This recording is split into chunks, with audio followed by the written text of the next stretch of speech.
निवडणुका आल्या की आता महिला मतदार यांच्यावरचा फोकस कुठल्याही राजकीय पक्षाचा हलत नाहीये, कारण किती मोठ्या प्रमाणात महिला मतदार या भाजप आणि एनडीए यांच्या पाठीशी राहतात हे गेल्या काही निवडणुकांमध्ये आपण पाहिलेलं आहे. अगदी अलीकडेच झालेली दिल्ली विधानसभेची निवडणूक किंवा बिहार विधानसभेची निवडणूक पाहिली तर दिल्लीमध्ये तर 43% महिलांनी हे भाजपला मतदान केलेलं आहे. बिहारमध्ये सुद्धा 45% महिलांनी भाजपला साथ दिलेली आहे. आणि त्यातनं महिलांसाठी निवडणुकांच्या तोंडावर वेगवेगळ्या योजना आणणं असेल किंवा महिला केंद्रित मुद्दे मांडणं असेल, महिला असुरक्षिततेचा मुद्दा जसा बंगालच्या निवडणुकीमध्ये सुद्धा समोर आणण्यात आलेला होता ते असेल, ह्या सगळ्यावर सुद्धा आपल्याला निवडणूक ही केंद्रित होताना पाहायला मिळते.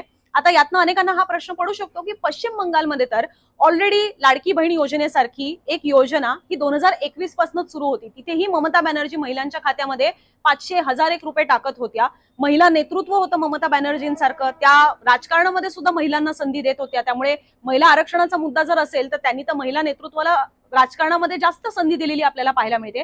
तरी सुद्धा पश्चिम बंगालमध्ये ममता बॅनर्जींचं महिला कार्ड हे का चालू शकलं नाही, आणि महिलाच्या संदर्भातले कुठले असे मुद्दे होते की जे पश्चिम बंगालच्या निवडणुकांमध्ये ममता बॅनर्जींच्या बाजूने न जाता उलट भाजपला फायदेशीर ठरले, की जे खरं तर विरोधी पक्षात होते.